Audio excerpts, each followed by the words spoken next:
내일장 빨간펜 시간입니다. 이렇게 시장이 어려운 가운데 어떤 점을 주목해야 될지 세 가지 포인트 찾아보고요. 내일장의 공략주까지 알아보도록 하겠습니다. 오늘은 김대복 전문가 나와 있습니다. 안녕하세요. 안녕하세요. 반갑습니다. 네, 시장의 우려감이 자꾸만 커지고 있는 시점인 것 같은데요. 내일장 체크포인트 세 가지는 어떤 게 있을까요?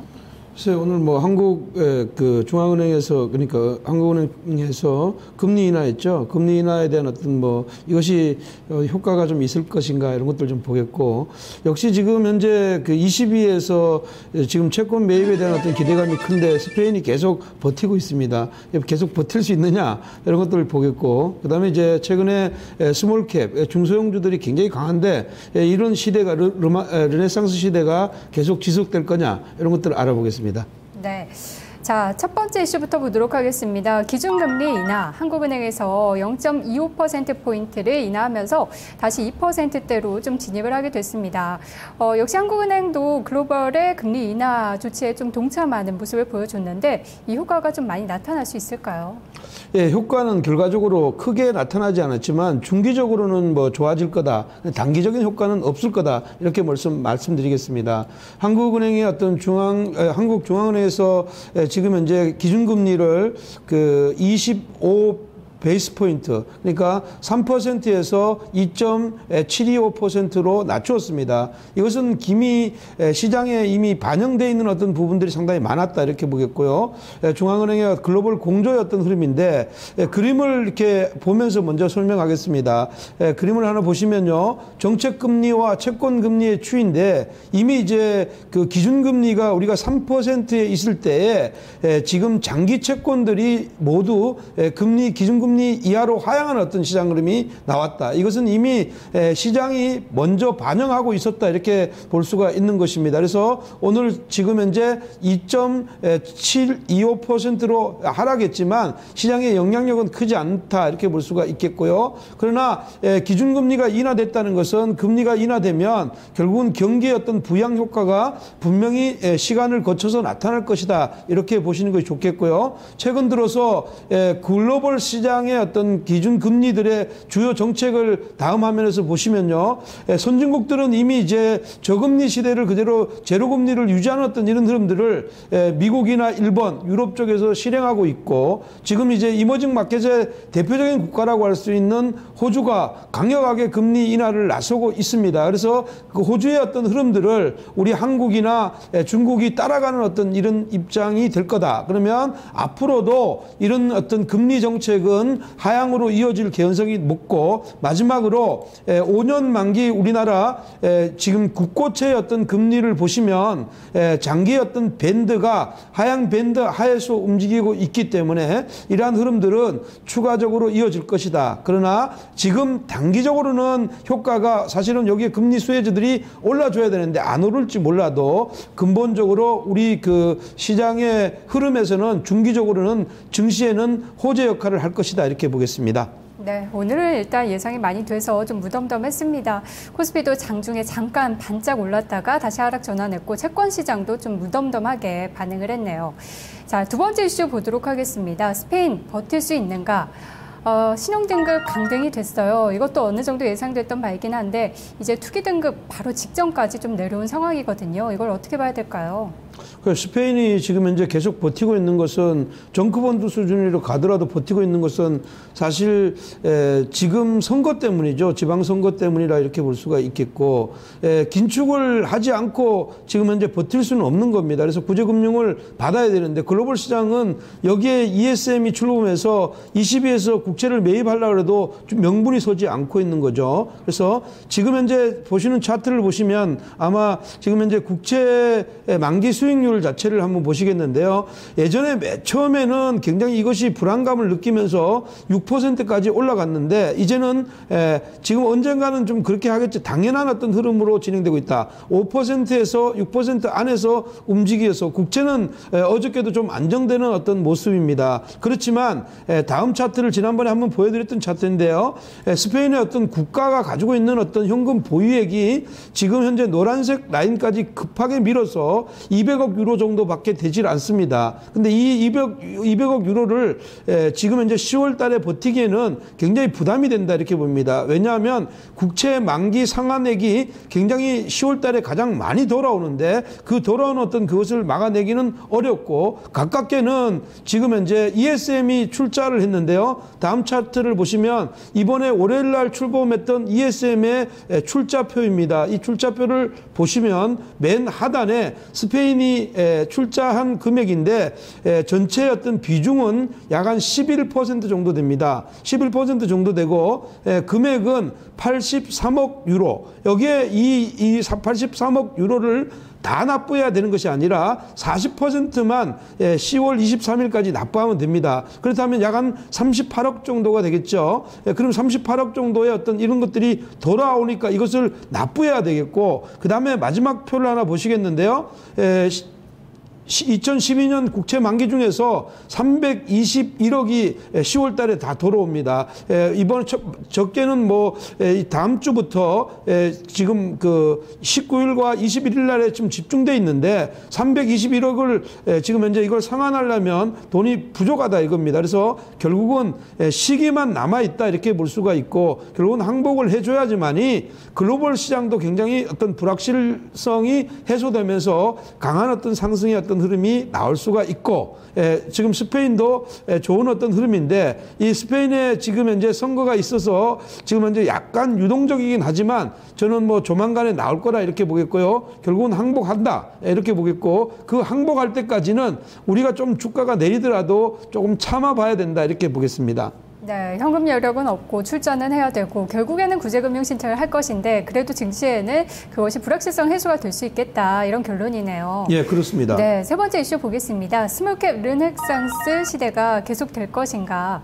중소형주의 강세가 좀 이어지고 있어요. 오늘도 코스닥이 생각보다 좀 강한 모습을 보여줬는데요. 이런 흐름들이 쭉 이어질까요?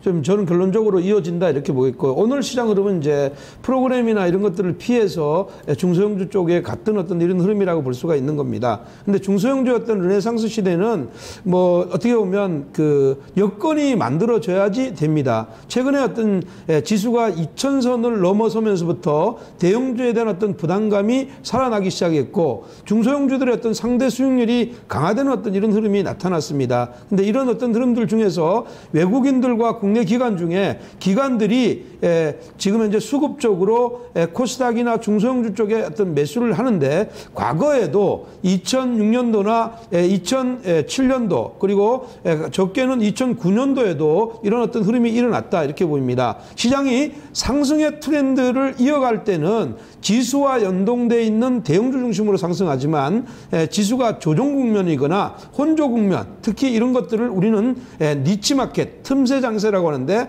이럴 때에는 성장 기업들이 굉장히 많이 올라갑니다. 이런 것들이 답이다 이렇게 보는데요.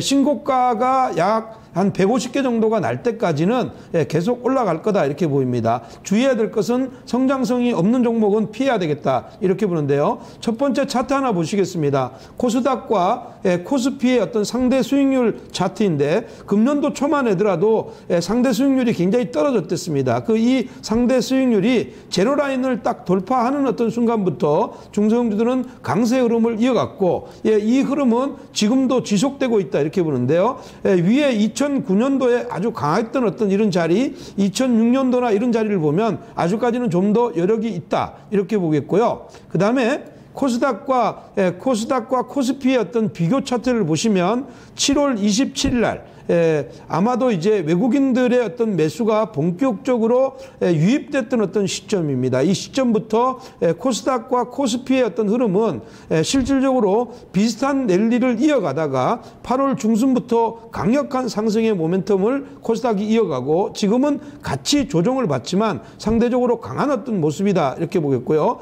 여기에도 중형주와 중형주와 대형주의 어떤 움직임도 똑같이 내리고 있음에도 불구하고 여전히 중형주가 강하다는 것은, 이 흐름은 추가적으로 이어지겠다 이렇게 보겠습니다. 마지막으로 52주 신고가의 종목의 어떤 추이를 한번 보시면요.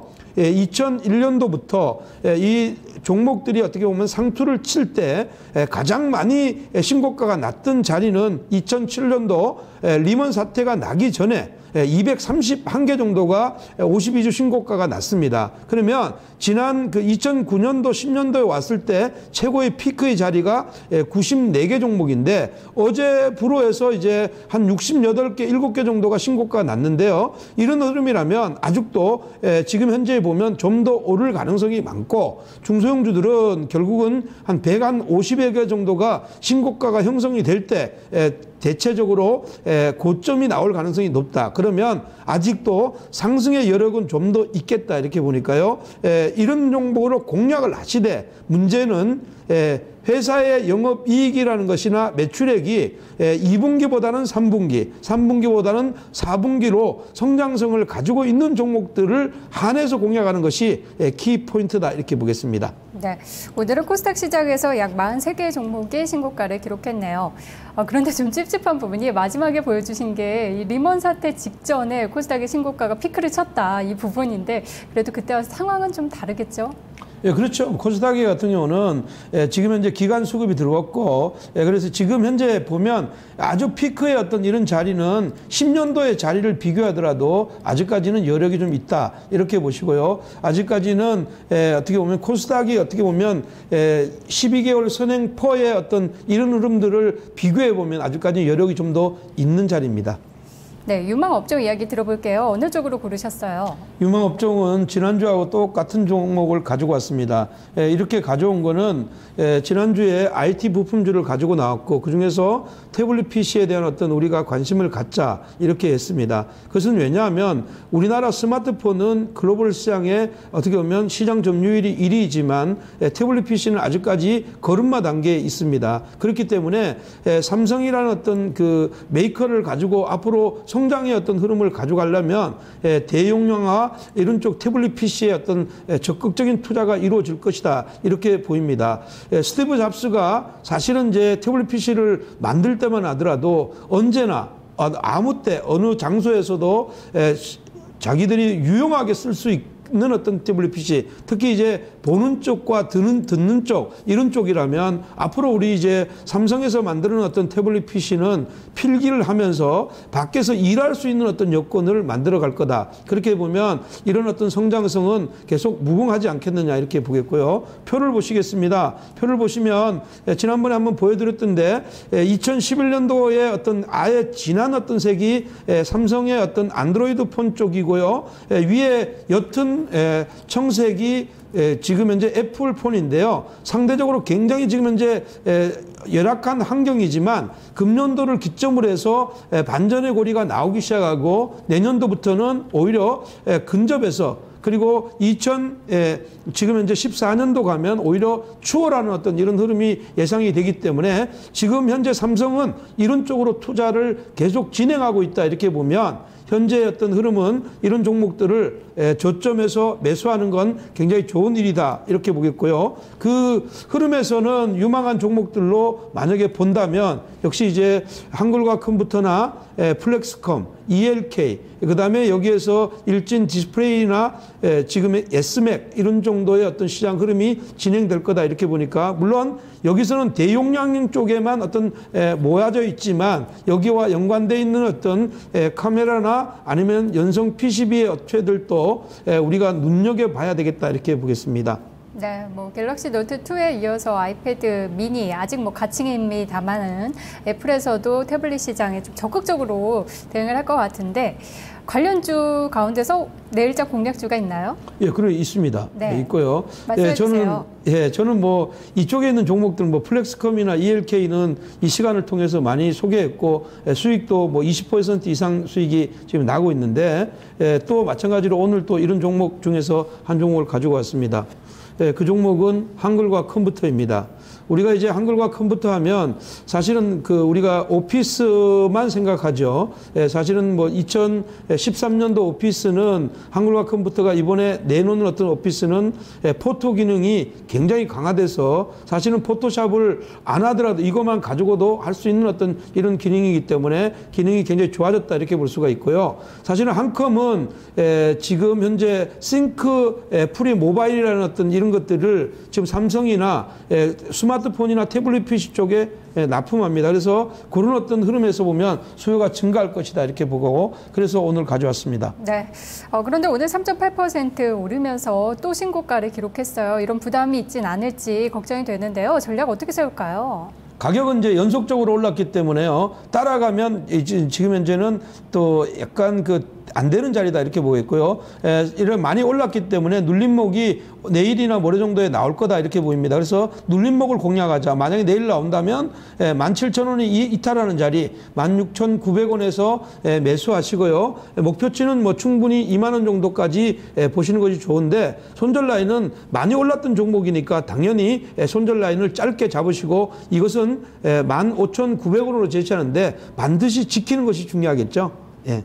알겠습니다. 지지선 잘 지켜야겠네요. 전문가님 오늘 말씀 고맙습니다. 네, 고맙습니다. 네, 오늘은 김대복 전문가와 함께 내일장의 공략주를 찾아봤습니다.